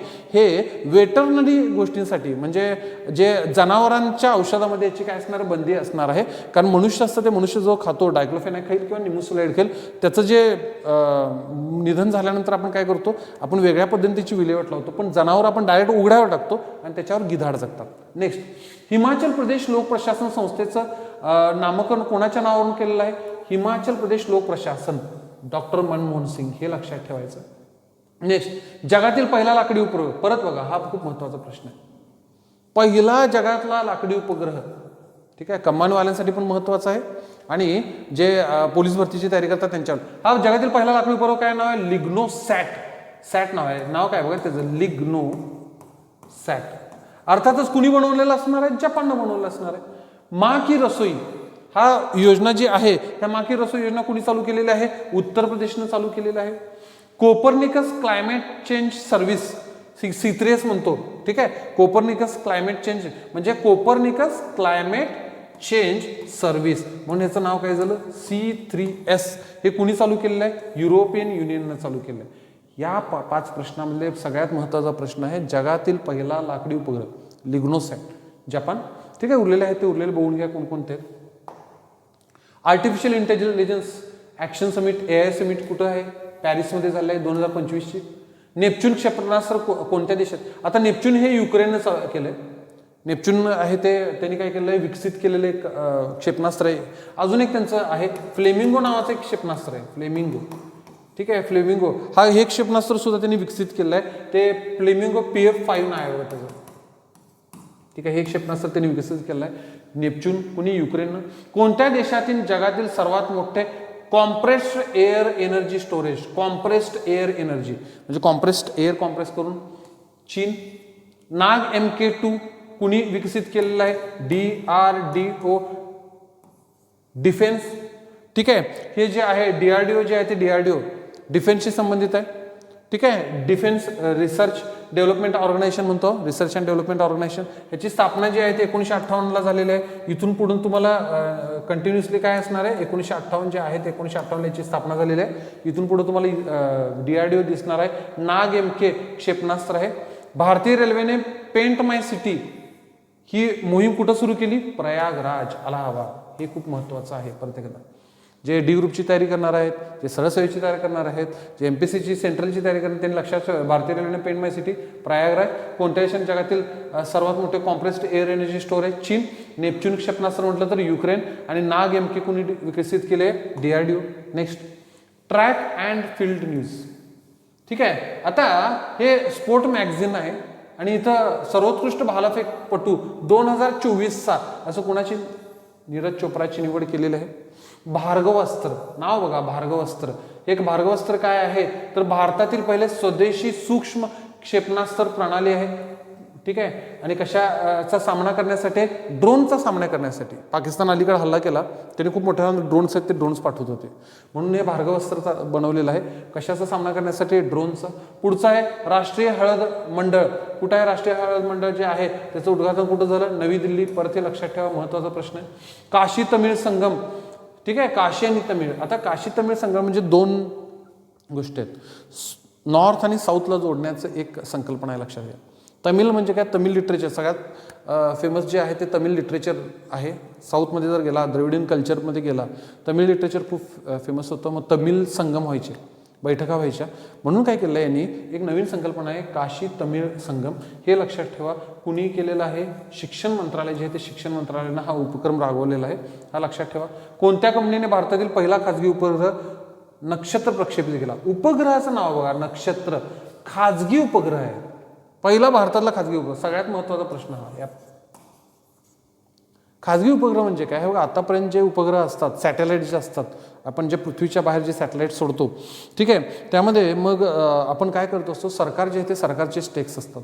इथं हे पहिलं भारतातलं. कारण तुम्ही जर दुसऱ्या देशामध्ये, भांडवलशाही देशामध्ये गेला तर जास्तीत तुम्हाला उपग्रह जे आहेत ते खाजगी दिसतील. आपल्या इथं भारतामधला पहिला खाजगी उपग्रह, ठीक आहे, त्याचं नाव काय? त्याचं नाव आहे नक्षत्र. हा खाजगी उपग्रह आहे. आणि हा कुणी जो आहे प्रक्षेपित केलाय त्याचं नाव काय? पिक्सेल. कंपनीचं नाव काय? पिक्सेल. तसं लक्षात ठेवा, हे सांगितलं तुम्हाला. आणखीन 2 कंपन्यांची नावं दिली आहेत, अनंत आणि ध्रुव स्पेस. यांना सुद्धा खाजगी उपग्रह पाठवण्यासाठी हे 2 खाजगी कंपन्या आहेत, लक्षात ठेवा. ठीक आहे. ही कंपनी कोणती? Pixel company. हे पहिली कंपनी आहे. त्यानं काय केलं? नक्षत्र हा उपग्रह सोडलेला आहे, खाजगी उपग्रह. तसे हे अनंत आणि ध्रुव स्पेस जे आहे यांना सुद्धा परवानगी मिळालेली आहे. अर्थातच हे काय करणार आहेत, ही जे आहे आता अनंत, समजा हे अनंत नावाची कंपनी आहे, अनंत. ठीक आहे. इथं आपण लिहिताना अनंत लिहिलेलं, इंग्लिशमध्ये ते असं आहे अनंत. आता ही कंपनी काय करणार आहे? ही कंपनी आपला उपग्रह सोडणार आहे, खाजगी कंपनी आहे. आणि ते उपग्रह सोडून त्यांनी काय करणार आहे? बाहेर ब्रॉडबँडची सर्व्हिस देणार आहे. ब्रॉडबँड जे आहे ते ब्रॉडबँड सर्व्हिस जे ते देणार आहेत. अर्थातच त्याच्यासाठी ते काहीतरी पैसे करतील आणि तुम्हाला सर्वांना ब्रॉडबँड सर्व्हिस देतील. का? त्यांना माहित आहे इथून पुढे इंटरनेटचं प्रमाण आहे ते वाढत जाईल, म्हणून अनंत नावाची कंपनी आणली आहे. ध्रुव स्पेस नावाची कंपनी आहे. कोणती कंपनी आहे? ध्रुव स्पेस जी आहे ती ध्रुव स्पेस नावाची कंपनी आहे. आणि ही ध्रुव स्पेस कंपनी काय करणार आहे, तर यांनी सर्व्हिस इन ऑर्बिट नावाची एक संकल्पना आणली. ऑर्बिट म्हणजे कक्षा, पृथ्वीच्या बाहेरची कक्षा आहे ना ती. त्या कक्षेमध्ये वेगवेगळ्या प्रकारच्या सर्व्हिसेस, अर्थात त्याचे काहीतरी चार्जेस असेल ते द्यायचे.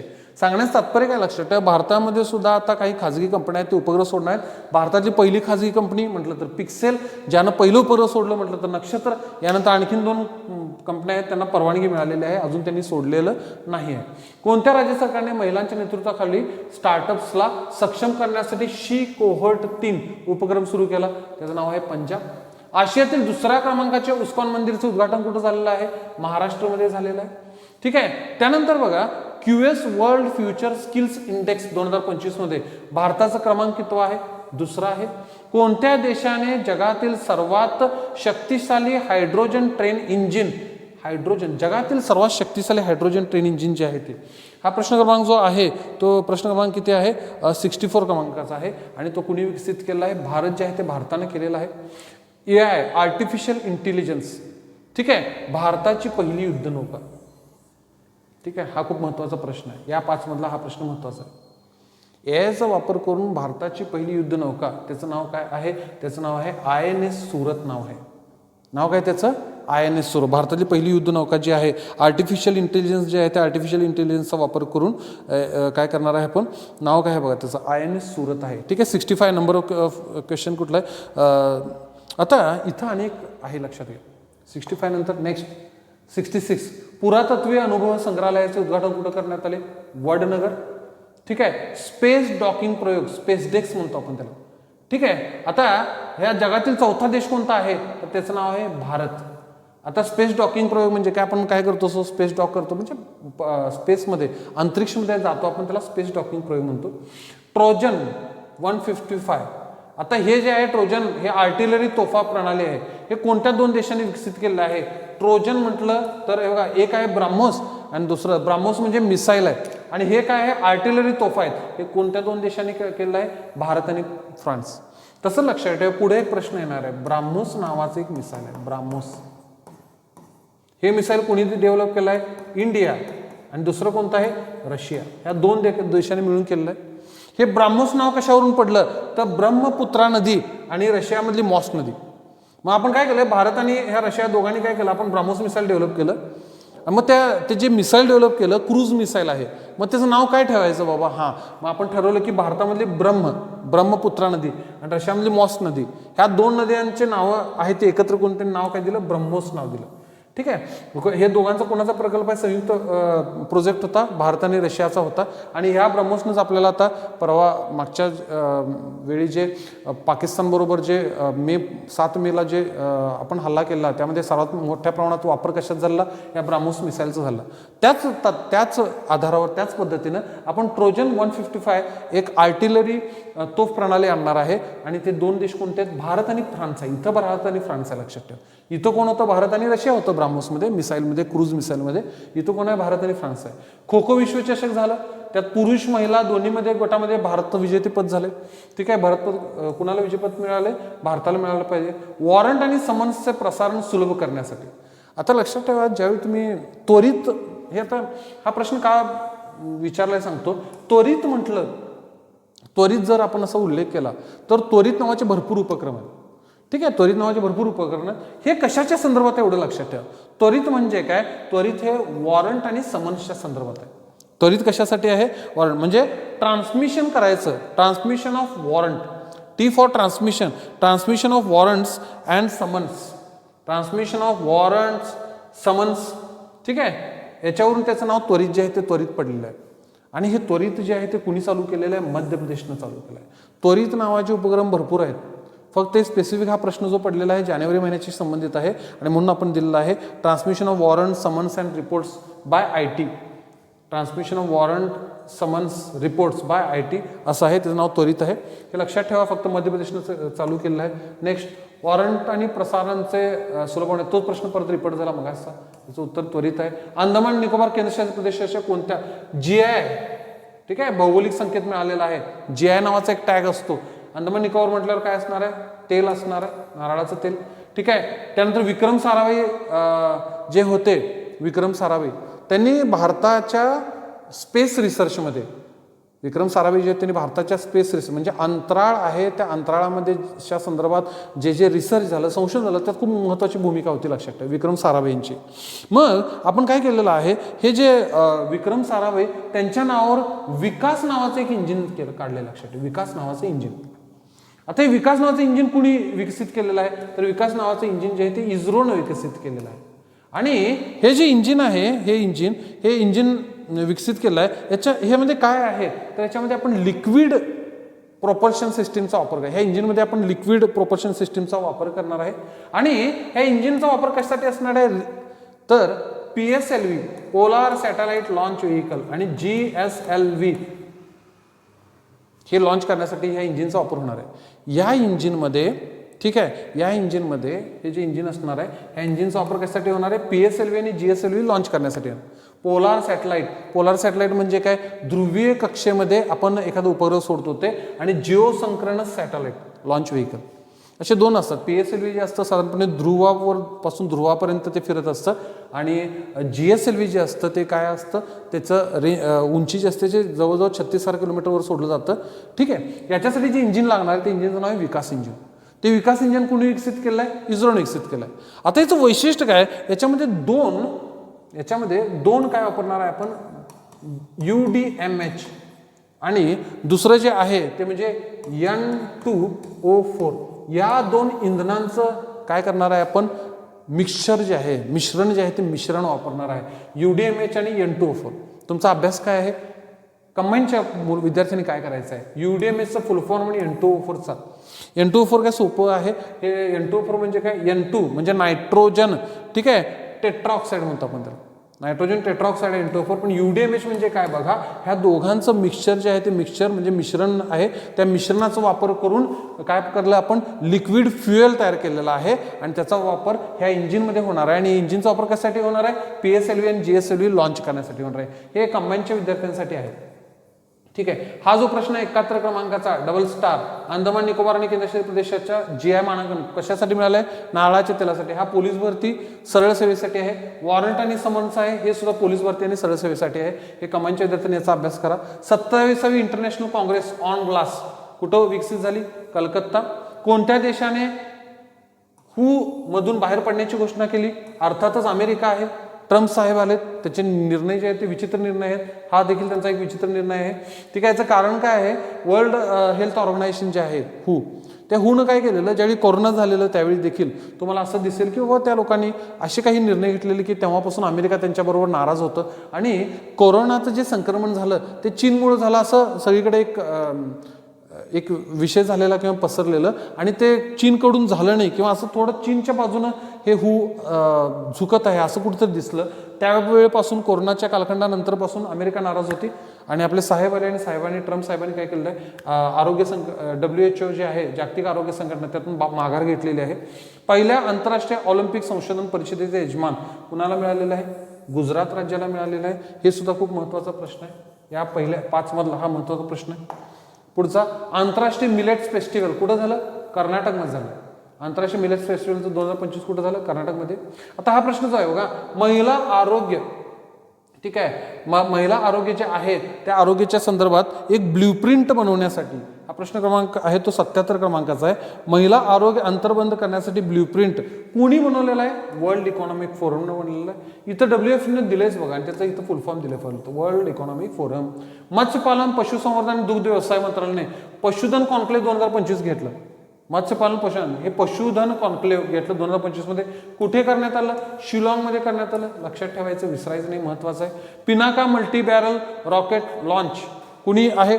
तर हा 79 क्रमांकाचा प्रश्न आहे. ठीक आहे, हा कुणी आहे? अर्थातच मगाशी सांगितलं defence research development organisation DRDO. कधीच आहे? 1958ला DRDO ची स्थापना झालेली आहे. 80वा प्रश्न जो आहे तो काय? भारतातील पहिला CSIR, ठीक आहे, मेगा इनोव्हेशन कॉम्प्लेक्सचे उद्घाटन कुठं करण्यात आले? मुंबईमध्ये करण्यात आले. Council for scientific and industrial research जे आहे ते council for scientific and industrial research त्याच्या संदर्भातले ही एक बातमी आहे आणि ते कुठं झालेलं आहे? हे कॉन्क्लेव्ह जे आहे ते कॉन्क्लेव्ह, ठीक आहे, कॉम्प्लेक्स जे आहे ते कॉम्प्लेक्स इनोव्हेशन कॉम्प्लेक्सची स्थापना जी आहे ते उद्घाटन कुठं झालं? मुंबईमध्ये झालेलं आहे. Next FIDE. आता ॲक्च्युली फिडे जे आहे, आता फिडे का लक्षात ठेवायचं? कारण आपले परवाच जे आहेत एका व्यक्तीनं कार्ल मॅन्सनला काय केलेलं? हरवलेलं आहे बुद्धिबळामध्ये. आणि ही फिडे काय करत असतं? मास्टर्स म्हणजे जे बुद्धिबळ आहे ते बुद्धिबळ स्पर्धांचं आयोजन करतं. आणि फिडे बुद्धिबळ विश्वचषक स्पर्धा भारतामध्ये झाली तर ती कुठं झाली? तर ती चेन्नईमध्ये झाली. आता मुळात फिडे जे आहे ते फिडेची स्थापना कधी झाली आहे? तर फिडेची स्थापना जी आहे ते 1924 साली झाली. हे लक्षात ठेवायचं, विसरायचं नाही. हा प्रश्न सगळ्यांसाठीच महत्त्वाचा आहे, लक्षात घ्या.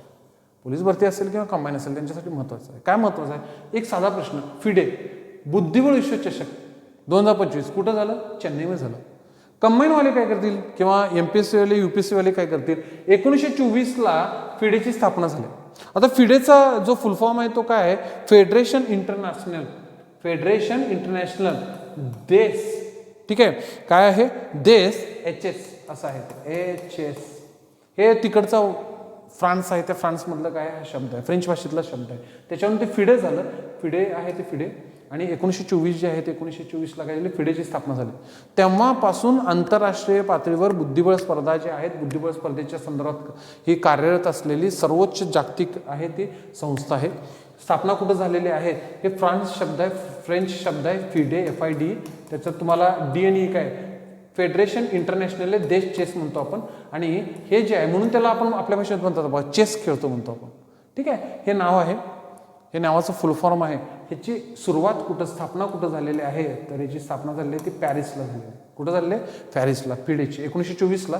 आणि त्याने आता आपल्या भारतामध्ये 2025 मध्ये बरोबर 1924 म्हणजे 101 वर्ष झाली ते स्थापना होऊन आपल्या भारतामध्ये बुद्धिबळ स्पर्धा त्यांनी कुठं भरवली? चेन्नई. पोलीस भरती सरळ सेवा, फक्त लक्षात ठेवा फिडे बुद्धिबळ स्पर्धा विश्वचषक स्पर्धा जी आहे ती चेन्नईला झाली. भागवत, ठीक आहे. आता भागवत म्हणजे काय असणार आहे? प्रयागराज असणार आहे. कोणत्या मंत्रालयानं भरवलेलं? सांस्कृतिक मंत्रालयानं. पुढचा प्रश्न कोणता आहे? टायफून क्षेपणास्त्र प्रणाली. आता दोन गोष्टी आहेत लक्षात ठेवा. जेव्हा तुम्ही अमेरिकेचा नकाशा बघता, टायफून म्हणजे काय? तर टायफून हा शब्द कशाशी संबंधित आहे? टायफून हा युनायटेड स्टेट्सशी संबंधित प्रश्न आहे, शब्द आहे. आता टायफून म्हणजे काय? एक क्षेपणास्त्र प्रणाली आहे. आणि टायफूनचा अर्थ काय होतो? जो भूगोलचा अभ्यास करतात त्यांना माहीत असेल. तर लक्षात ठेवा, इक्वेटरल सायक्लोन जे असतात मराठीमध्ये, इक्वेटरला काय म्हणतोय आपण? उष्णकटिबंधीय आवर्त जे असतात ते उष्णकटिबंधीय आवर्त ज्या ठिकाणी येतात त्या ठिकाणी वेगवेगळी नावं असतात. अमेरिकेत गेलं तर उष्णकटिबंधीय आवर्तांना काय म्हटलं जातं? अमेरिकेत गेलं तर उष्णकटिबंधीय आवर्तांना हरिकेन्स म्हटलं जातं. पण त्याच अमेरिकेमध्ये, अमेरिका हा जो देश आहे, समजा हा अमेरिका, हा उत्तर अमेरिका, हा काय आहे? दक्षिण अमेरिका. हा जो उत्तर अमेरिका आहे ना, हा उत्तर अमेरिका म्हणजे इकडं कोणता आहे? पॅसिफिक आहे, लक्षात ठेवा, ह्या साईडला.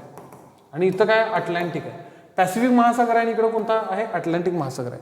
ह्या पॅसिफिक महासागराच्या इथं जे इक्वेटरल सायक्लोन किंवा उष्णकटिबंधीय आवर्त येतात त्यांना आपण काय म्हणतो? टायफून म्हणतो. ते जे आवर्त किंवा चक्रीवादळ जे असतं त्याला आपण टायफून म्हणतो, लक्षात ठेवा. त्याच्यावरून या युनायटेड स्टेट्सनं नाव ठेवलं टायफून क्षेपणास्त्र प्रणाली. फक्त आत्ता लक्षात ठेवा, टायफून क्षेपणास्त्र प्रणाली कशाशी संबंधित आहे? तर युनायटेड स्टेट्सशी संबंधित आहे. 76 प्रजासत्ताक दिनची थीम काय होती? सुवर्ण भारत, वारसा आणि प्रगती. परत एकदा महत्वाचा प्रश्न, सरळ सेवा पोलीस भरतीसाठी महत्वाचा आहे, ठीक आहे. इथं महत्वाचं सांगितलं तुम्हाला, विश्वचषक स्पर्धा काय सांगितलं? चेन्नई, ठीक आहे. तसं 76 प्रजासत्ताक दिन 2025चं थीम काय आहे? ही खूप महत्वाचा प्रश्न आहे. रामसर कन्व्हेन्शन अंतर्गत इंदूर आणि उदयपूर ही दोन आहेत ती पाणथळ शहरे म्हणून घोषित करण्यात आली. आता रामसर म्हणून ठिकाण होतं, इराणमध्ये एक ठिकाण आहे रामसर. आणि हे रामसर कन्व्हेन्शन काय ते बघूया पहिल्यांदा. रामसर कन्व्हेन्शन जे आहे ते वेटलँडच्या संदर्भात आहे. म्हणजे पाणथळ जे असतं, ज्या ठिकाणी पाणी आहे, पाणी असेल ते जर ठिकाण असेल तर त्याला आपण पाणथळ म्हणतो. आणि हे रामसर कन्व्हेन्शन आहे त्याचं साईन झालं ते 1971 जे आहे ते 1971ला काही देशांनी काय केलं, रामसर कन्व्हेन्शन जे आहे ते कन्व्हेन्शनला वर सिग्नेचर केलं. आणि जी अंमलबजावणी जी आहे ती अंमलबजावणी सुरू झाली 1975ला.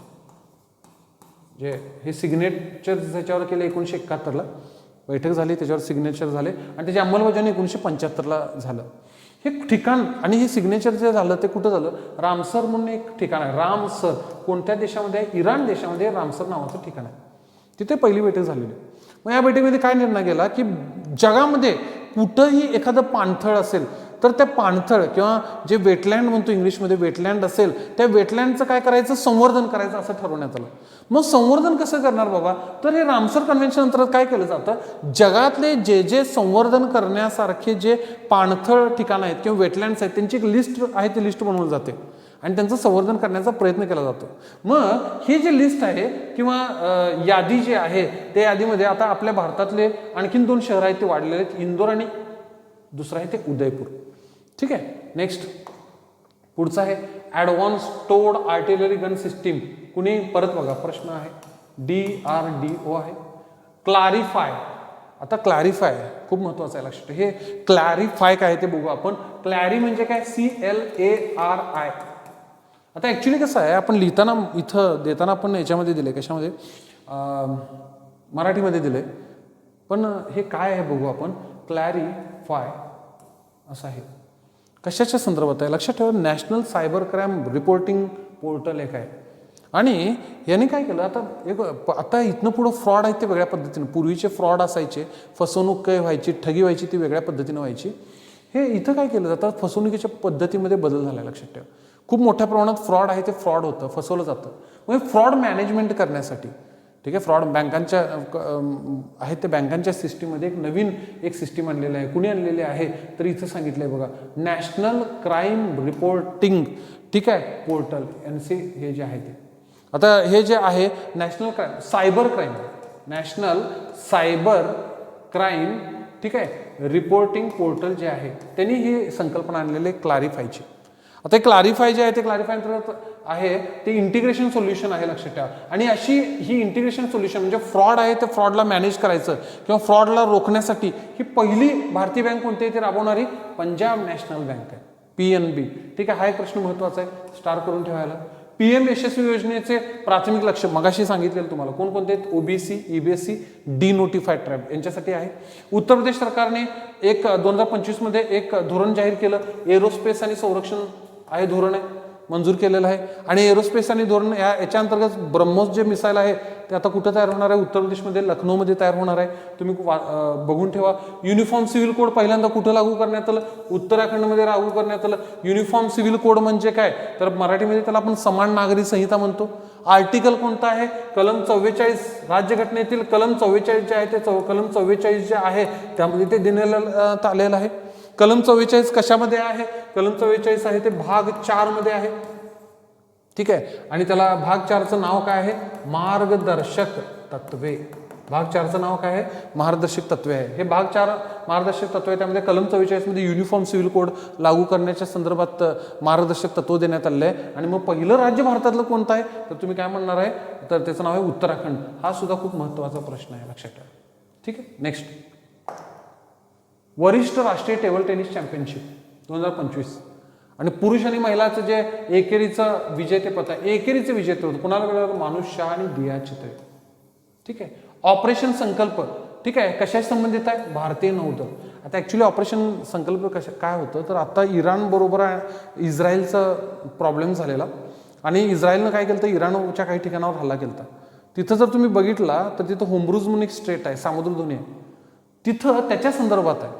आणि तिथं आपले जे जहाज जातात त्यांच्या संदर्भातलं हे जुनं आहे. पण आता परवा जानेवारीमध्ये याची चर्चा सुरू झाली म्हणून लक्षात ठेवा, भारतीय नौदल जे आहे ते भारतीय नौदलानं ऑपरेशन संकल्प राबवलेला आहे. ठीक आहे. हे लक्षात ठेवा, महत्वाचं आहे, डबल स्टार. कोणत्या देशाने 2025 हे समुदाय वर्ष कम्युनिटी इयर म्हणून साजरं केलं, UAE. आणि जी थीम काय होती, हँड इन हँड. याची थीम काय होती, हँड इन हँड अशी थीम होती, hand in hand. Next, DeepSeek V3 आणि डिप्सिक R1, ठीक आहे. हे AI मॉडेल जे आहेत, AI म्हणजे आर्टिफिशियल इंटेलिजन्स मॉडेल, हे जे आहे हा 94 क्रमांकाचा प्रश्न आहे. हे कुणी डेव्हलप केलेलं आहे? चीनने विकसित केलेलं आहे. भारतीय अंतराळ संशोधन संस्था GSLV F-15, ठीक आहे, याचा वापर करून NVS-02 नावाचा उपग्रह कुठून प्रक्षेपित केलाय? श्रीहरिकोटा. लक्षात ठेवा. परत इस्रो जे आहे ते इस्रोनं, यात काय काय लक्षात ठेवायचं? स्टार. इस्रोनं GSLV F-15 चा वापर केलाय. Jio synchronous satellite launch vehicle F-15, 15 F-15 चा वापर केलाय. आणि F-15 चा वापर करून कोणतं उपग्रह सोडलाय? तर ते उपग्रहाचं नाव विसरायचं नाही, NVS-02. कुठून सोडलेलं आहे? श्रीहरिकोटा. आता श्रीहरिकोटा कुठं आहे? तर श्रीहरिकोटा जे हे ठिकाण आहे कुठं आहे? आंध्र प्रदेशमध्ये आहे. लक्षात घ्या. आंध्र प्रदेशमध्ये तिरुपती जिल्हा जो आहे तिथं हे आहे. तुम्ही जर सर्च केला तर सापडेल तुम्हाला. आणि हे जे इस्रोचं इथं जे श्रीहरिकोटाला जे स्पेस स्टेशन आहे त्याचं नाव काय आहे? तर त्याचं नाव आहे Satish Dhawan space centre. Satish Dhawan space centre. ह्या सतीश धवन स्पेस सेंटर जे श्रीहरिकोटामध्ये आहे तिथून काय केलं आहे? इस्रोने एक GSLV F-15 चा वापर करून एक उपग्रह सोडलेला आहे. उपग्रहाचं नाव काय? NVS. हे करू शकता तुम्ही. हे पण बघू शकता की श्रीहरिकोटा जे आहे ते श्रीहरिकोटा बघितला तुम्ही, मॅपमध्ये बघितला, नकाशामध्ये बघितला, तुम्हाला दिसेल की ते जे आहे पुलिकत लेक जे आहे ते पुलिकत लेकच्या जवळ आहे बघा. ठीक आहे, श्रीहरिकोटा. आणि त्याचा श्रीहरिकोटावर जे स्पेस सेंटर आहे त्याचं नाव काय? Satish Dhawan space centre. ठीक आहे. आणि इस्रोनं काय लॉन्च केलं आहे ते सांगितलं. पुढचं, कोणत्या राज्य सरकारने सद्भावना लेगसी केसेस रिझोल्युशन स्कीम चालू केलेली आहे?